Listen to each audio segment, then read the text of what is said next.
तर हे आम्ही काजू फ्राय केले आहेत. आता हे काढून घेऊया.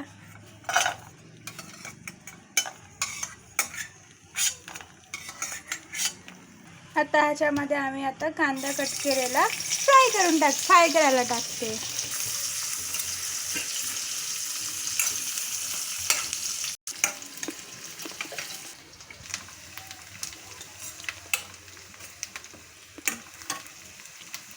आता कांदा ब्राऊन झालेला आहे. त्यामध्ये आपण आता घालूया टोमॅटो धुवून बारीक कट करून घेतलेला आहे.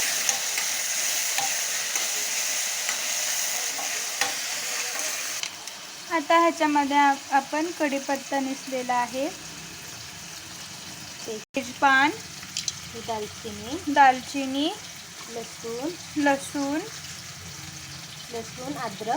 लसूण अद्रक आणि खडा मसाला हे सर्व काही टाकणार आहे. ह्याच्यामध्ये आता टोमॅटो फ्राय झाला आहे. आता आपण हा खडा मसाला टाकूया. मिक्स करा. आता ह्याच्यात थोडीशी कोथिंबीर टाकूया. मिक्स करा. आता आपण गॅस बंद करूया. मसाला थंड होण्यासाठी ठेवूया. ह्याला थंड झाल्यावर ग्राइंड करूया. हे काजू थोड्या वेळपूर्वी भिजत ठेवले होते. आता ते पण आपण मसाल्यासोबत ग्राइंड करणार आहोत.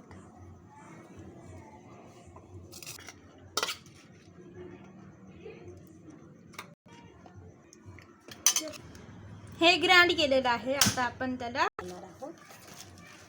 एकाच कढईमध्ये आपण बनवणार आहोत. तसेच आता आपण तेल टाकू. ह्या भाजीसाठी जास्त भांडे सुद्धा लागत नाही. आता आपण ह्याच्यामध्ये आता आपण थोडीशी हळद टाकूया. आता ह्याच्यामध्ये आम्ही चटणी टाकूया. कोल्हापुरी चटणी 1 चमचा टाकूया. ही चटणी आम्ही बनवून घेतो. त्याच्यामध्ये आपण मसाला ग्राइंड केलेला टाकूया.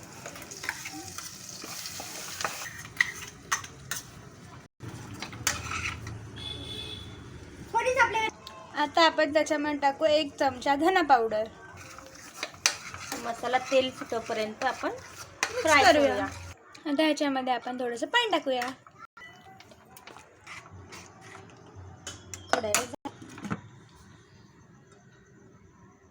आता ह्याच्यामध्ये आपण थोडीशी घालूया कस्तुरी मेथी. घरी बनवलेली आहे.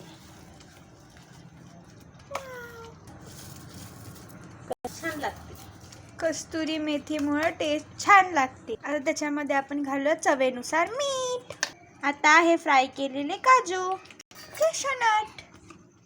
आता ही आपली काजूची भाजी तयार झाली. ही भाजी टेस्ट करून बघा. बाय. तुम्ही पण आणि बनवा. तुम्ही पण घरी ट्राय करून बघा. खूप सोपी रेसिपी आहे. Bye bye.